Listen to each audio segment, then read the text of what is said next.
To our channel. నేను మీ వేదానండి. నేను ఈరోజైతే కరివేపాకు రైసు పెరుగన్నం కట్టించాను మా పిల్లలకి.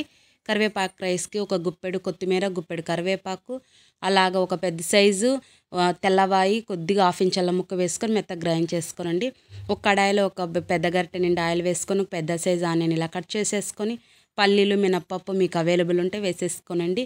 ఇలా వేసుకొని వేగాక కరివేపాకు పేస్ట్ అంతటిని ఇలాగ బాగా వేగనివ్వండి ఫ్రెండ్స్. ఆయిల్లో ఖచ్చితంగా మగ్గిపోవాలి, లేకపోతే స్మెల్ వచ్చేస్తుంది, పచ్చివాసన వచ్చేస్తుంది. వేయించిన పల్లి పొడి వేసేసుకోనండి. ఒక కప్పు నిండా ఖచ్చితంగా వేయాలి. ఇలా వేసేసుకొని బాగా వేగనివ్వండి. ఆ రైస్ అయితే ఒక బౌల్ రైస్ వేసి అందులో మరి కొద్దిగా పల్లి పొడి, ఒక పెద్ద సైజు నిమ్మకాయ, తగినంత సాల్ట్ వేసుకొని కలిపిచ్చేసి పిల్లలకి ఇచ్చేసేయండి. అంతే అండి, కరివేపాకు రైస్ అయితే రెడీ అయిపోయింది. తర్వాత పెరుగన్నం చూసేసుకుందామా. పెరుగన్నం అయితే నేను ఇక్కడ ఒక బౌల్ రైస్ తీసుకుంటున్నాను.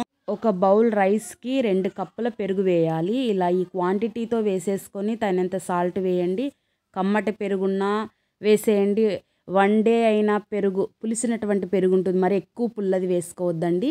నైట్ పెరుగు వేసుకొని కలుపుకున్న అంత టేస్ట్ ఉంటుంది. అయితే తాలింపు మాత్రం మిస్ చేసుకొని వద్దండి. పచ్చికరివేపాకు ఖచ్చితంగా ఉండాలి.